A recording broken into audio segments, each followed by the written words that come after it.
Artificial intelligence రంగంలో భారత్ కీలక పాత్ర పోషించే దిశగా కీలక ముందడుగు పడింది.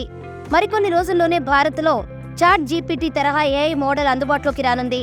ముఖేష్ అంబానీకి చెందిన రిలయన్స్ ఇండస్ట్రీస్ 8 యూనివర్సిటీలు కలిసి భారత్ జీపీటీ పేరిట కన్సార్షియంగా ఏర్పడ్డాయి.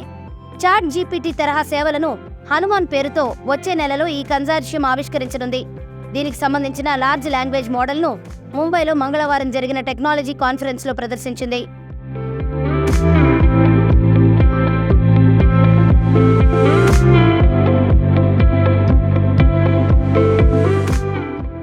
ఇందులో తమిళనాడులోని ఒక మోటార్ మెకానిక్ ఏఐ బాట్లో తన సందేహాలను తీర్చుకోవడం, ఒక బ్యాంకర్ హిందీ టూల్ని వాడుకోవడం, హైదరాబాద్కు చెందిన ఒక డెవలపర్ కంప్యూటర్ కోడ్ను రాయడానికి దీనిని ఉపయోగించుకోవడం వంటి దృశ్యాలు ఉన్నాయి.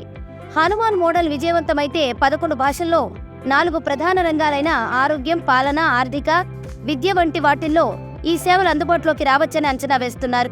ఐఐటీల భాగస్వామ్యంతో కలిసి అభివృద్ధి చేసిన ఈ మోడల్కు రిలయన్స్ జియో, ఇన్ఫోకామ్, కేంద్ర ప్రభుత్వం మద్దతుగా నిలిచాయి.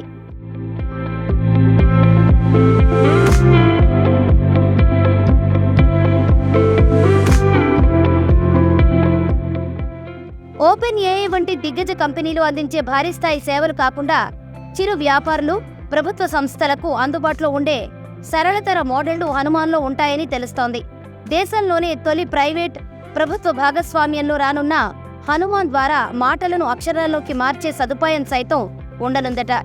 140 కోట్ల మంది భారతీయుల్లో లక్షల మందికి చదవడం, రాయడం రాదన్న విషయాన్ని గుర్తించి వారి అవసరాలకు అనుగుణంగా కస్టమైజ్డ్ మోడళ్లను తీసుకురానున్నట్లు సమాచారం. మొత్తం 11 స్థానిక భాషల్లో ఇది పనిచేస్తుందని తెలుస్తోంది.